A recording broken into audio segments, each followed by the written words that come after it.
Международные дни Мифтахидина Акмуллы проводятся ежегодно, но программа мероприятий постоянно меняется, включая в себя новые форматы, интересных гостей и актуальные темы для обсуждения.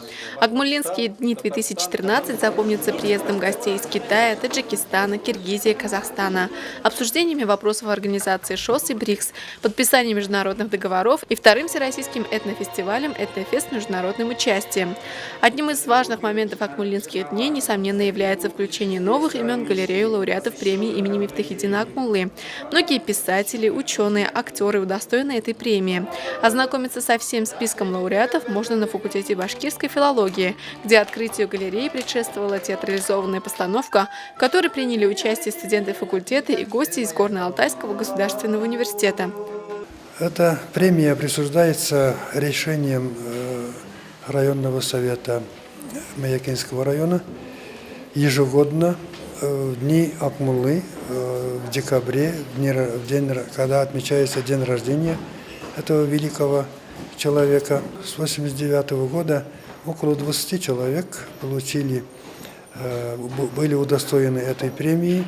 Среди них очень даже известные люди: Захир Гарипович Исмагилов, Газим Газизович Шафиков, Янабай Хамматов и многие другие. Впервые познакомился с нашим университетом и генеральный секретарь Центра исследований ШОС Цзян Чун Чан. По его словам, вступление БГПУ в число университетов Шанхайской организации сотрудничества не только открывает перед нашими студентами большие возможности, но и позволяет иностранным студентам получить качественные знания в таком успешном и перспективном вузе, который может служить для многих примеров. Сейчас в составе университета ШОС насчитывается около 80 университетов. То есть и Россия, Китай, еще страны Центральной Азии. То есть, я думаю, такой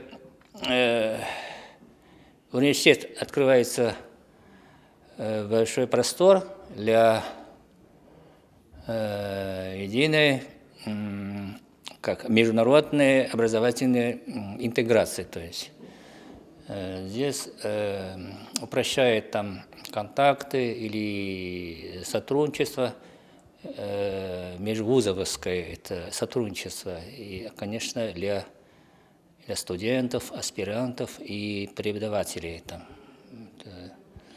Это очень хороший такой механизм. То есть. 12 декабря в БГПУ в рамках Международных дней Мифтахидина Акмуллы прошел круглый стол формирования единого образовательного пространства в условиях глобализации, проблемы и перспективы. В нем приняли участие представители вузов стран ШОС, в том числе заместитель премьер-министра правительства Республики Башкортостан Салават Сагитов. С вами вместе вы действительно делаете не просто благое, вы великое дело делаете, вы готовите кадры и не только для ШОС, вы просто воспитываете человеческие души. Вы готовите специалистов для всех отраслей экономики, для всех отраслей нашей жизни. Поэтому вам громадное спасибо. И я думаю, что наш педуниверситет в этом году вошел в состав университета Шанхайской организации сотрудничества. Это большой шаг не только для БГПУ, не только для БГПУ. Мы считаем, что БГПУ своего рода портал для всех вузов нашей республики будет для обучения, для того, чтобы наши студенты, наши преподаватели могли общаться. На данный момент более 70 студентов БГПУ заинтересовались возможностью получения данного диплома в вузах Шанхайской организации сотрудничества, ведь наш вуз входит в состав сетевого университета ШОС. В частности, сегодня БГПУ активно работает с Евразийским национальным университетом имени Гумилева. В завершении круглого стола был подписан договор о сотрудничестве между БГПУ и Технологическим университетом Таджикистана. Ректор Технологического университета Таджикистана Нурали Шоев предложил учредить гранты для студентов со стороны вузов и определить условия их получения. Переходя от слова к делу, Нурали Шоев на пленарном заседании вручил студентке 3-го курса факультета башкирской филологии Алии Давлетшиной грант за научно-исследовательскую деятельность в области литературоведения. Коллективу вуза, носящему имя Акмуллы, было приятно получить из рук ректора Актюбинского университета Бекижана Ахана книгу о жизни и творчестве великого просветителя, изданную казахскими коллегами. После научно-практической конференции «Гуманистическое наследие просветителей в культуре и образовании» состоялись гала-концерт участников международного молодежного фестиваля «Этнофест» и открытие мемориальной доски Ишенгали Аралбаева в медресе Галия. Университет полностью готов к саммиту ШОС и БРИКС в 2015 году, подтверждением чему являются и прошедшие дни Мифтахиддина Акмуллы. С уверенностью можно сказать, что мы с достоинством и честью примем на себя организацию и проведение значительных моментов в истории республики.